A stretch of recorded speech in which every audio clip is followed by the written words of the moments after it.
Hi, I'm Jane Minton. I've worked at John A. Logan for about 20 years, a little more, and I've worked with lots of students over the years on various types of topics to help them be successful in college.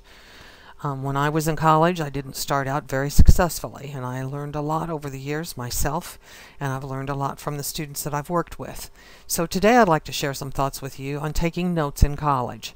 Notes from your text, notes from class, and other types of notes.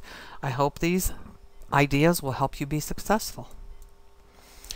Why good notes are important? Well, in the first place, your instructor is telling you what he or she thinks is most important. He or she has probably looked at the text, probably picked out the things that things need explaining or are the most important issues, and that's what he or she is presenting to you. Many instructors also give points for class participation. If you've taken good notes and reviewed them, and these would probably be notes from your textbook, you'll be able to contribute to the discussion. Additionally, most instructors give hints or tell you directly in their lectures as to what might be on an upcoming test.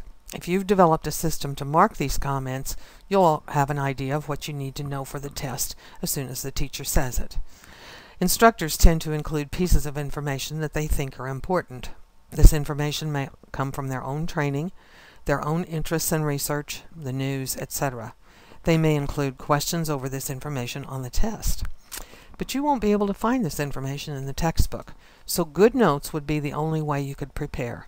Many teachers also give examples that you understand well in class, and then on the test they ask for examples, but if you didn't write it down, you might not be able to recall it. Taking notes on your assigned readings in the textbook will also help you organize the information you need for upcoming tests. Let's talk about taking notes using your textbook. One of the major things we need to learn in college is how to use a textbook. There are some problems involved with this.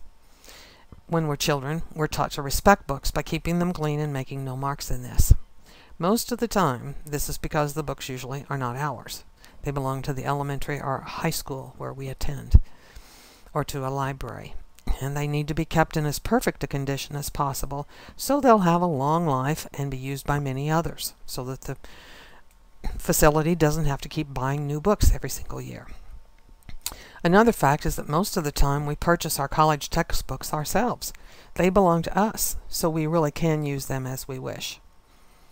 Another problem is that you may think you're going to sell the book back at the end of the semester, and therefore you should make no marks in it. The truth is, no matter how few marks are made in it, it's still going to be sold back as a used book.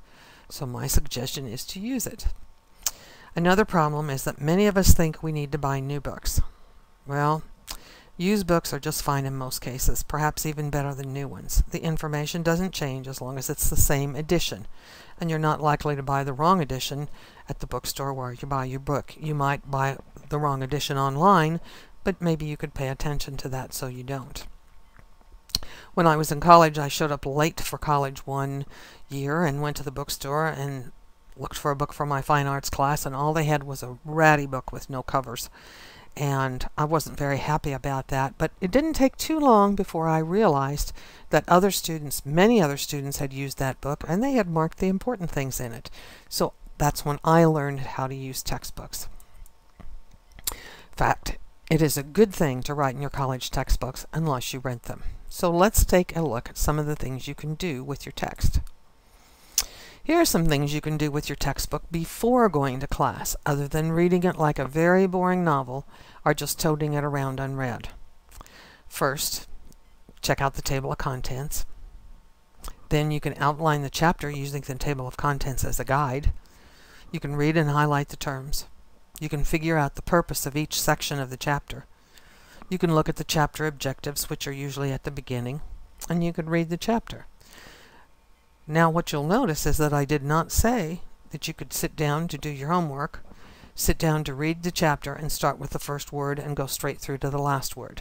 That's really hard to do. Very hard to keep one's attention when doing that. So rather than do such a big job that really isn't a whole lot of fun, I like to break it into parts and suggest that you do small parts and then put the whole thing together. Let's see how this works. You can make 3 passes through the chapter. You'll be getting information of what will be discussed by your instructor in your next class. And you'll be getting the information in chunks rather than a huge amount of overwhelming material that's new to you. So on the first pass through the chapter, we're going to do an outline. The second pass through the chapter, we're going to highlight. And the third pass through the chapter, we're going to organize. Each of these steps does not take very long. You do not have to do it all at one time. If you just sit down and outline your chapter because you got 10 minutes, great, you've done that much. The next time you go through it, you highlight it. It takes 5 minutes or less. And the third pass through the chapter to organize. So that's the basis for what we're going to do with our textbook. If you do this, you'll be much better prepared than the majority of students in your class. Our first pass through the chapter. Let's outline the table of contents and then copy the outline into the chapter. How hard is this? Not very. Most table of contents are already in outline form, though not lettered or numbered. If not, there's often an outline at the beginning of the chapter. Look around and see what you can find in your textbook. Every textbook is a little different than every other textbook, but they all have some kind of order. So let's take a look at how easy this is. This is a table of contents from one of the nursing textbooks. We're going to look at chapter 13 this week, and we see that it's about the nursing care of elderly clients. I always like to know how long the chapter is. It starts on page 231, ends on page 249, so that makes it about 18 pages long. Okay, what's in those 18 pages? Well, first, what is aging? Second, physiological changes. Third, cognitive and psychological changes in the older client, and that goes from page 244 to 249. So that's only 5 pages of 18, so that's about a third of it. Not quite, but close. So those cognitive and psychological changes in the older client are listed, A, B, C, D, E, F, so there are 6 of them. Okay, that gives us an idea. If you did nothing else but this before you went to class, you would have a clue what the teacher was talking about, and your notes would be much more organized. Okay, all I've done was copy my 1 here to what is aging, my 2, then the physiological changes. Those weren't listed in the table of contents, but they are now. We've got common physical changes in older clients and their implications for nursing, and then we've got key changes in the muscular system, the skeletal system, the integumentary system, and so forth and so on. And below each of those, we have a little list of what the changes are, and then the nursing implications. I'm not reading all this, I'm just simply finding out what's in here. Taking a look. This is a marketing textbook. I've done exactly the same thing. I've made an outline out of the table of contents. A little harder to read, but still not so bad. Then I've copied that outline into the marketing textbook.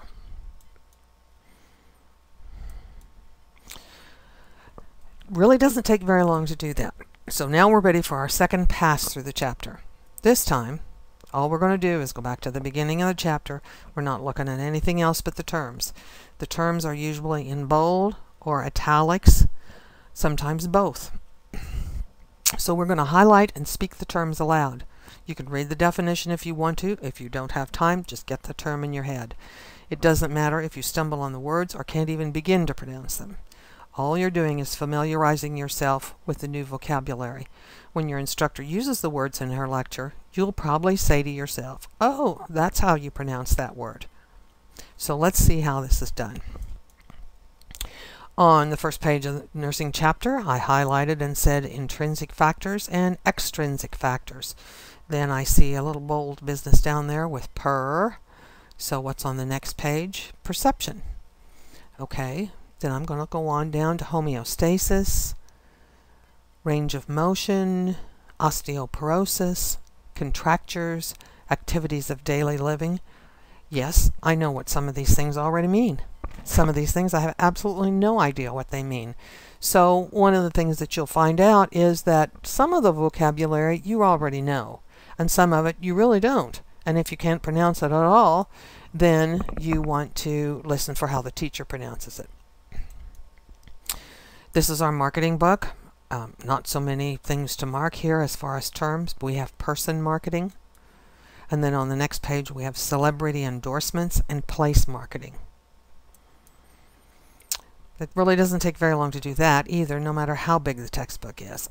The third pass through the chapter, we're going to try to organize the information in some fashion. We're going to look at each of the sections, our Roman numeral 1, 2, 3, our ABCs, and so forth, and ask ourselves, what's the point? What am I supposed to be learning? I, among many others, can read an entire chapter in a college textbook, and by the end I have absolutely no idea what it was I was supposed to be learning. So I found that if I have to take it apart, then I can figure it out and put back the pieces together and see the whole thing and how it fits. So let's look at some examples. I'm going to look at what is aging. I'm going to see right here that what is aging, and I see that there are factors that contribute to the aging process, intrinsic factors and extrinsic factors. And then perhaps the greatest influence is perception and attitude. And I might want to go back and highlight the attitude or not. But then on this page, I see that we're looking at physiological changes. So I want to ask myself, what's the point? What am I supposed to be learning here? I'm clearly supposed to be learning common physical changes in older clients and their implications for nursing. Changes in the muscular system, the skeletal system, the integumentary system, and so forth. So I see they're listed by body system with specific changes in each. So I'm not just learning a list of physical changes, I am learning a list of changes by system, and that the nursing implications for each are very different. In the marketing class, there are 5 types of traditional marketing. I see what they are. They're person, place, cause, event, and organization. And I see that the purpose of this section is to explain them. And I also notice some things about this particular textbook. I see that it's easy to get distracted. I find it hard to see what my point is because of the colors and the variety of ways that get your attention. We've got red, we've got yellow, we've got green, we've got orange, we've got, and those are their colors, and blue, not just my colors. The only thing I added was the little pink highlighter. So that is very distracting to me. I also see that there's a nice little table, because now as I look through here, I'm looking at the tables and the drawings. And the nice little table has the 5 types and a brief description of each with examples. Okay, very nice. I see what this is about. And I've gone on to see that then we go into place marketing. The celebrity endorsements are under person marketing. So place marketing. Still not sure what that is. Okay, now what? I suggest reading the chapter as a whole so that everything falls into place, either by skimming it or reading word for word, whatever works for you, whatever you have time for. If you have time for none of this, you're still ahead of the game. But the chapter should really be easier to read and understand because you've looked at it several times in chunks. So now you have an idea as to the purpose and content of the chapter. It should fall into place a little bit better for you. And you're far better prepared than the majority of students in the class. Now take note. What we're going to do is we're going to make a list of things you don't understand. This is where our real note-taking comes in for the textbook. It's a good idea to look back over the table of contents in the chapter. See if you have a good idea what the upcoming lesson is about. Are there things you didn't understand? Are there things that totally confused you? Now's a good time to make some notes. Make some notes on your 3-hold punched paper or your legal pad or whatever it is you make notes on. And here are some examples of the nursing text notes for Chapter 13. I didn't see a definition of aging. I don't know what homeostasis is. And I have a question about muscle responses. Is it just because people get older that the muscle response is slow? Or is it a result of change in diet or lack of exercise? Contractures. What's a contracture? I'm also not clear on the nursing implications for the skeletal system. Integumentary system? Look at that list. Do I need to know all those changes? And from the marketing text, I don't understand non-traditional marketing at all. The text spends 7 pages discussing this. Does table 1.3 give enough info, or do we need to learn more? And why are celebrity endorsements non-traditional? I would think that would have gone on for many, many years. Also, I don't understand why place marketing is non-traditional. I think it's probably happened for years as well. Maybe non-traditional marketing is something that I need a clearer definition. Could you please explain more about dressing appropriately for a job interview, which is on the next page? Open-toed shoes okay or not? What about jewelry? I don't own a suit. Should I? Do I have to have a suit? I have no money to buy a suit. Do we have to know the etiquette tips on page 15 for the test? Okay, let's put our notes on our notebook and go to class. Be prepared for class. A notebook or notebooks. Ideally, one notebook per class. Really works well to go to the dollar store or Walmart and buy one cheap plastic, skinny, not too fat, notebook for each class. Some loose leaf paper that's 3-hole punched, and be able to either own your own 3-hole punch or have access to one somewhere. Most of the time we grow up and go to college and we think we need to have spiral notebooks. There are some things wrong with spiral notebooks. One, it's very hard to tear the pages out of the notebook and have them be neat and tidy. And many teachers do not like raggedy edges because they tangle up. So spiral notebooks are not necessarily your best choice. The other thing is, suppose the teacher gives you a handout. What are you going to do with the handout? You can't exactly put it in your notebook. Or you miss class and you get the notes a couple days later. Then what are you going to do?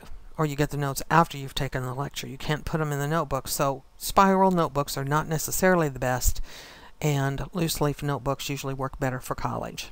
You need some pens and pencils, eraser, pocket folders. Now, I know plenty of people who, when they do their shopping for their notebooks and so forth, they buy a plastic notebook that's the same color as their textbook so that they can tell easily which notebook goes with which textbook. And then they buy a matching pocket folder. This is certainly not necessary.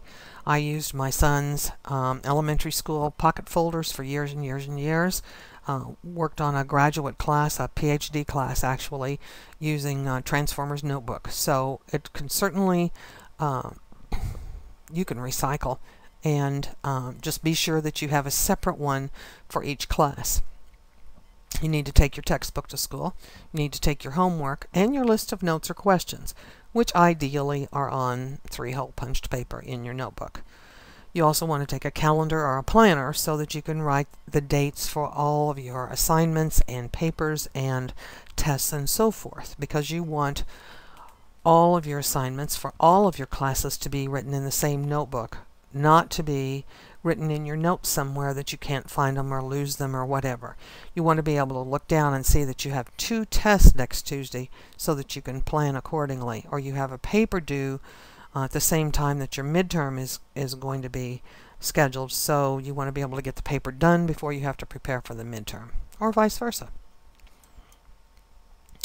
Another thing you want to do, and you wonder what this has to do with note-taking, but it really is important, you want to be sure to pay attention to your classmates as well as to your teacher. Who's paying attention? Who's not paying attention? Who is asking questions? Who looks or seems prepared? Who is clearly unprepared? Who seems serious? Who's sitting on the front row? You can pick up lots of information before class begins. Just listen. What if you have to miss class?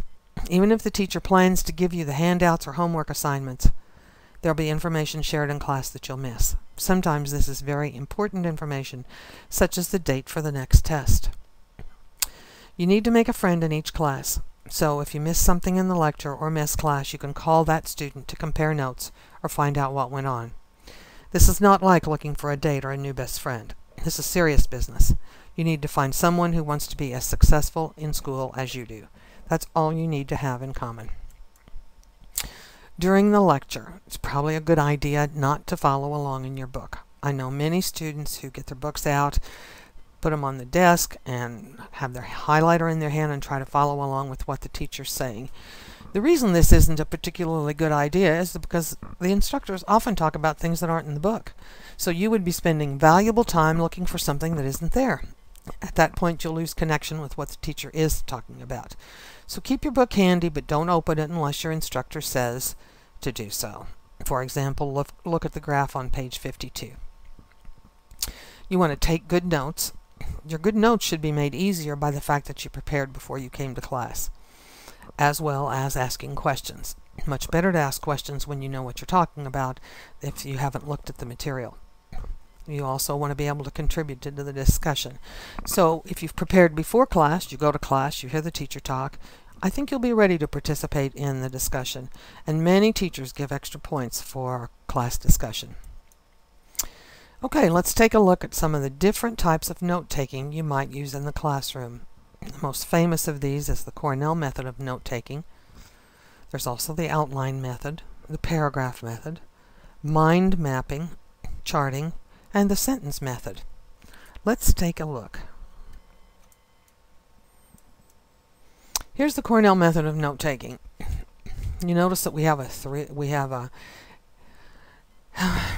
8 by 10 piece of paper, 8.5 by 11 or whatever it is, standard notebook paper, 3-hole punched, and we've drawn a line down at about 1/3 of the way over. We're taking our notes only on the right-hand side of that line. So you want to use one side of the paper, not the back of the paper, just the front side of the paper. You want to put the relevant info in the top right-hand corner, the date, the topic, the speaker, and so forth. Draw a line about 1/3 of the way from the left margin. Take notes to the right of the line. Leave the space to the left blank for later use, and start developing some symbols that you can use. I told my students the day of the test or the day of the lecture that they'd probably see this information again about the 5 ways dyeing has changed since 1900. So putting a big star there meant, yeah, that's probably going to be on a test. And I also told them about some other things that were important. They made littler stars because I didn't make such a big deal about it. But that's a good way to take notes. Here's the outline style of note-taking. And the characteristics are to put the major topics to the left. You don't have to add Roman numerals or ABC or whatever, but you can if you want to. And indent slightly for subtopics or less. The advantage to outlining is that there are fewer words. Most students begin by writing way too many words as they're taking notes, and it's more orderly than some methods and clearer. The major disadvantage is that it takes some time and thought to organize. It's easier if you've prepared beforehand, but not so easy if you're walking in cold. Then we have the paragraph style of note-taking. Notes are written in paragraph form. The major advantage to this is that we already know how to write paragraphs. Most of us are familiar with the structure of paragraphs, and there's really nothing new to learn about that. But there are some major disadvantages. People tend to write sentences. They tend to write too many words, and it's often difficult to go back to look at it to pull out what the details are. If this were done in outline style and then we had some like the goals of psychology and then a list, it's a lot clearer. So this is not necessarily the best way to do things.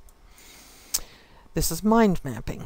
Now, this would be extremely difficult for me if I were in the classroom and hadn't done anything beforehand.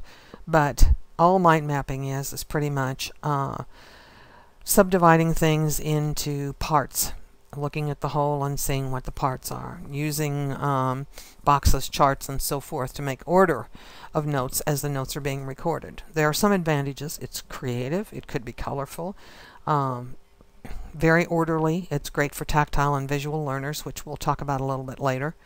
But there are some disadvantages. It's nearly impossible if the note-taker has not prepared before class. And it's often difficult if the instructor speaks rapidly or is disorganized. But I think it's kind of fun to do some creative things like this.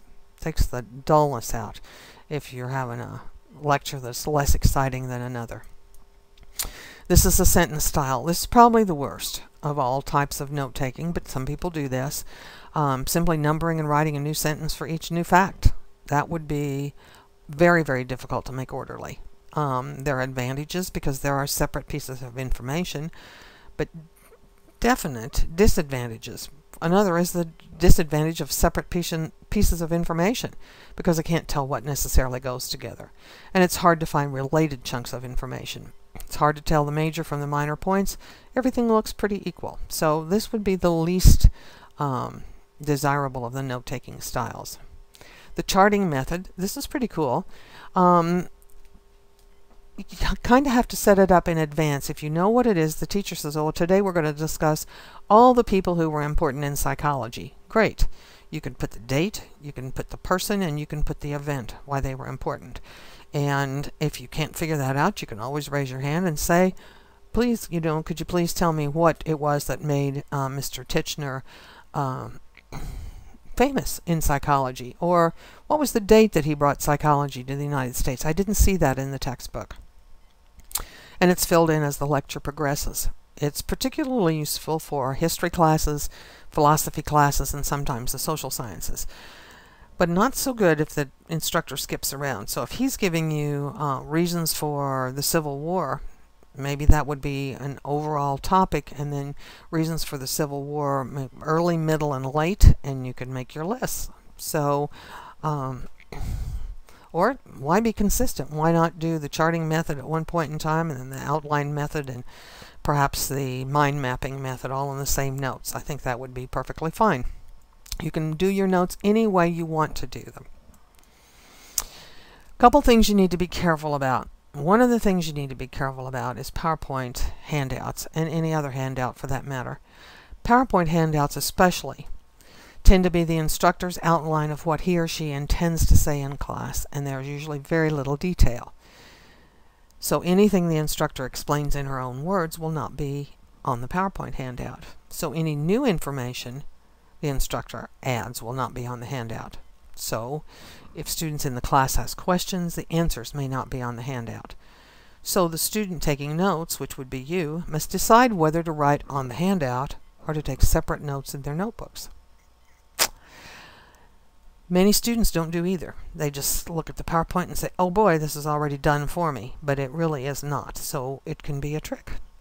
What happens then to any kind of handout that you receive in class, PowerPoint or otherwise? What do you do with it after class? Is it kept separately from the rest of the notes? Is it in a folder?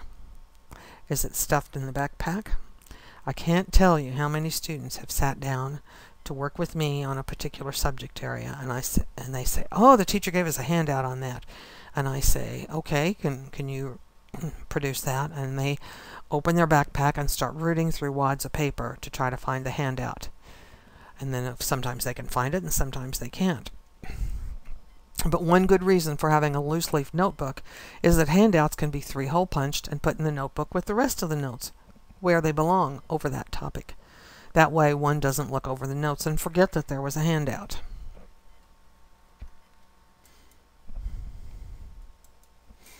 Here are some miscellaneous note-taking hints that you should use whatever works for you. Kind of a recap. The Cornell method we talked about, the outline method, the paragraph, sentence, mind mapping, and charting. You could use the Cornell method of note-taking and use any of the following types and styles of note-taking. You can use your own style, or you can mix and match. You can use your own symbols and codes. If you hit something that you don't know, or somebody coughs, or you miss something, just keep going. Don't get all flustered. Just draw a line and know that you've missed something and keep going. Number everything that you can possibly number. If they say, for example, if in my class, if I say that there are 5 ways dying has changed since 1900, my students better be writing a 5 there, and they better be certain that they're getting the actual 5 ways and they haven't gotten sidetracked somewhere along the way. Don't worry about complete sentences. Does not matter. Spelling may or may not matter. If you are in a hurry, write down the best you can and then mark it in some way and go look it up later to make sure that you've got the right word and spelled it the right way.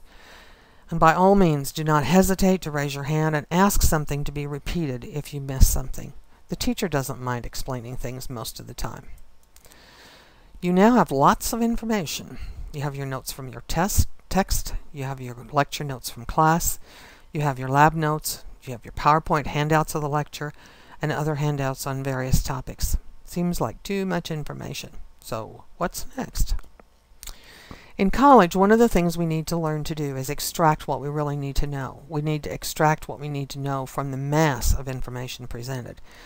And it really is your responsibility to figure out what you need to know. And this comes as a big surprise to many college students.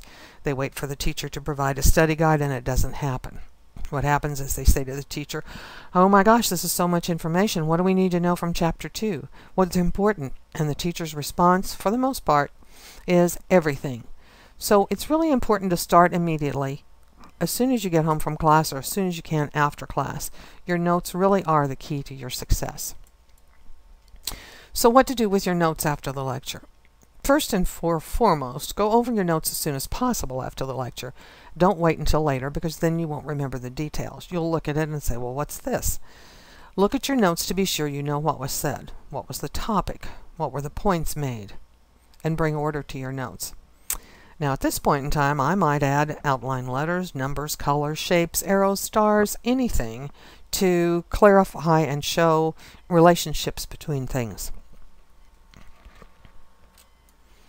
I would look again to make sure that I'd marked anything my instructor said was important. And I might rewrite my notes in one of the preceding styles. I think some of those note-taking ideas are pretty cool. Not sure I would want to do them in class, but I would love to transform my notes into that later. Maybe you want to retype your notes. I have a good friend who came to school at age 55 to study nursing. And what she found was that when the teachers gave the PowerPoint handouts, that they really didn't help her at all. So what she did was go home and redesign the PowerPoint handouts herself. And that retyping her notes was the primary thing that she did to help get the information to stick in her head. I also like to compare my notes with the text. Did the instructor focus on anything special? If so, mark it. Did she leave out big chunks of information? If so, are you responsible for that information? If you don't know, make a note to ask during the next class. Teachers won't necessarily tell you what you do need to study, but sometimes they'll tell you what you don't need to study. But only if you ask. So mark or again make a list of what you don't understand. And call somebody if you think you missed something. If just now you're looking down and seeing you missed the 4th point, then call somebody, your friend, and find out what that fourth point was, or mark it so that you can go in and ask the teacher later. So here's where we begin by making a list of what we do need to know. From the info we want to start making a need-to-know list. This could be a very big list depending on what class you're taking. It's a list of things you need to know or store to retrieve at a later date. Terms, formulas, lists already provided in your text or from your notes. Things your instructor mentioned as you need to know are important. Check the table of contents and the chapter outline. Make a list using the learning objectives. Learning objectives are really a cool way to look at things, but they're often written in such a way that you have to take them apart to figure out what it is that you really need to know. You might want to start with your notes. Let's take another look at the Cornell method of note-taking. Okay, here are our notes on the Cornell method of note-taking from my Death and Dying class. Your notes are pretty good. What do you want to do with them now? First of all, I would update any uncertain or missing information. So down there where it says main causes of death in 1900, I'd find out what the second main cause of death was. Now, look at the first section, and by section I mean up there, what the main big star there, and ask yourself, what does the instructor want me to know? Now, the funny thing about this is so obvious that it becomes difficult. What is it I want my students to know if I've given them the 5 ways dying has changed since 1900? Well, I want them to know the 5 ways dying has changed since 1900. So in the left-hand column, I want to write that down. Just the phrase, 5 ways dying has changed since 1900. And so forth and so on, all down the page. What is it I want them to know about thanatology? I want them to know the definition. So over in the left-hand column, I write thanatology definition, and so forth and so on. Let's see how that will look. Okay, we got our little list. 5 ways dying has changed. Thanatology definition. Main causes of death in 1900. And you see I updated my notes to include number 2 is tuberculosis. And the main causes of death in 2000. That's how I've begun to find out what it is I'm going to need to know for the test. So we're making a list of things we know we need to know. And not big, long, complicated sentences, but just notes. Okay, you're working on making a list of things you need to know for the test from all possible sources. And yes, this can be overwhelming at times, but you're going to find that they start overlapping. We've already talked about notes from your text, lecture notes from the class, lab notes, PowerPoint handouts of the lecture, and handouts on various topics. So if you have gone home from class and worked on these as you were going, you're already off to a great start. But there are also some other sources. Most textbooks have companion sites on the internet, and they're good sources. You can usually find the address in the textbook itself. Sometimes your teacher has given you a study guide, or there's a study guide on the internet site. Another tricky little thing that most people don't think about are that there are other teachers who teach the same class at other colleges around the country. So maybe your teacher didn't give you a study guide, but maybe a teacher who's teaching the same class with the same textbook at Purdue University has given his students a study guide. So you can look and see if there's one available. Just with a little digging around on the internet, there are ways to do this. You can purchase study guides for some classes at the bookstore, and perhaps your classmates have lists. This is a good time perhaps that you might want to think about having a study group so that you have your list for chapter 1 and your friend has a list for chapter 2 and so forth. Once you've figured out what you need to know, then you need to be able to put it in your head and make it stick so you can get it back out when you need it. Studying is really storing the information and practicing retrieval. You have to make an effort to do this, to consciously store the things you need to know. Now, most students will tell me, but I went over my notes, but I read the chapter 14 times. Going over your notes will not do it. Reading the text a dozen times will not do it. You're merely taking the information in over and over. That does not make it stick. Instead, what you want to do is focus on your need-to-know list, which you have through which you have extracted what you need to know from the mass of information, and then you want to practice retrieval. How do we practice retrieval? The best way to practice retrieval is to make use of a variety of ways of learning in order to make the information stick in such a way that we can get it back quickly when we need it. If reading the material over and over does not work, what does? Let's talk briefly about learning styles. Very briefly. Audio learners are people who prefer hearing. Visual learners are people who prefer visual things. This could be not just reading, maybe not even reading. It could be charts, it could be pictures, etc., etc. The tactile learner prefers touch and movement. The multimodal learner likes more than one thing going on at the same time. Maybe he wants to see it and hear it.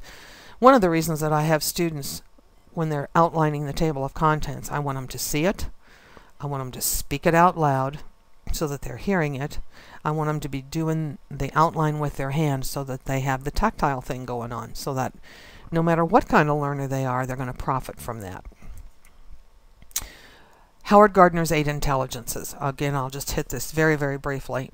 Howard Gardner believes that there are things that we're good at, and I agree with him thoroughly. Some of us have a bodily or kinesthetic sense that's better than perhaps our logical or mathematical sense. The first thing people do sometimes is jump right in and say, oh great, ball players. They're really good at that kind of thing. Well, it's not just ball players who are good at that kind of thing. There are other kinds of bodily or kinesthetic things that go on too. Dancers. I do yoga, so I'm pretty in tune with my body in many ways, but I couldn't make a basket if my life depended on it. So let's not limit this just to sports. Intrapersonal and interpersonal, how well you get along with yourself, how well you get along with others. Linguistic people are good with words. Logical or mathematic people. Everybody says, oh, I'm not good at math. Not everybody, but many students do. But that doesn't mean they're not logical. So how do you like to progress? Do you like to look at the big picture and then break it apart into smaller pictures, or vice versa? The musical people, perhaps they want music when they're studying. Perhaps they don't. Perhaps, they want a rhythm going to help things stick in their heads. The spatial or abstract people may be good at taking that picture off the page and turn it around in their head so that they memorize it that way. Then there are the natural people who are comfortable in the outdoors. The reason I'm mentioning these things is because over and over and over, students tell me that they think that studying is reading. And I don't believe that studying is reading. I think studying is incorporating these other things that we do normally and things we're good at into making the information stick in our head. So let's see how we might do that. I'd like you to think about using a variety of methods to make the information stick in your head. Make lists. If you make a list, you are using that tactile sense. You're using an orderly, logical sense. Make note cards. Play music while you're making the note cards. The note cards give you something that you can touch, something you can flip through, you can shuffle them, you can spread them out, you can go a step further and make a game to play with them. Put a rubber band around them, take them with you.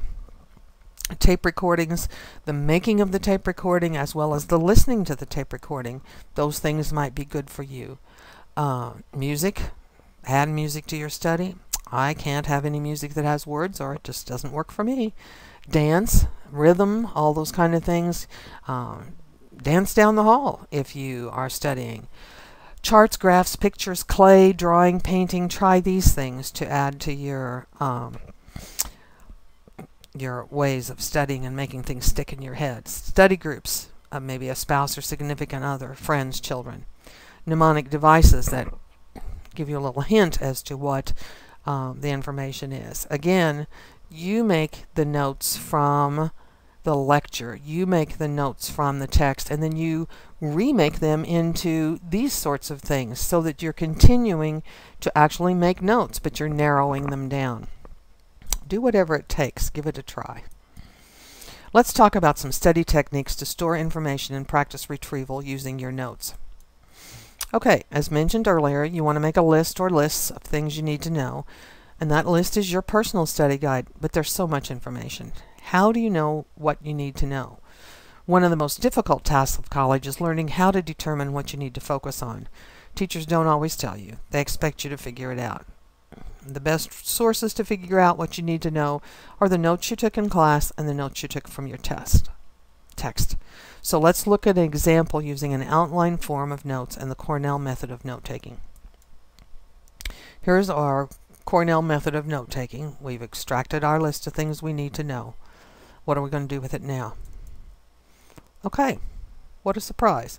We folded that piece of paper over so that everything, our notes, were actually covered up to the line, so that all we're seeing is the list of things we need to know in the left-hand column.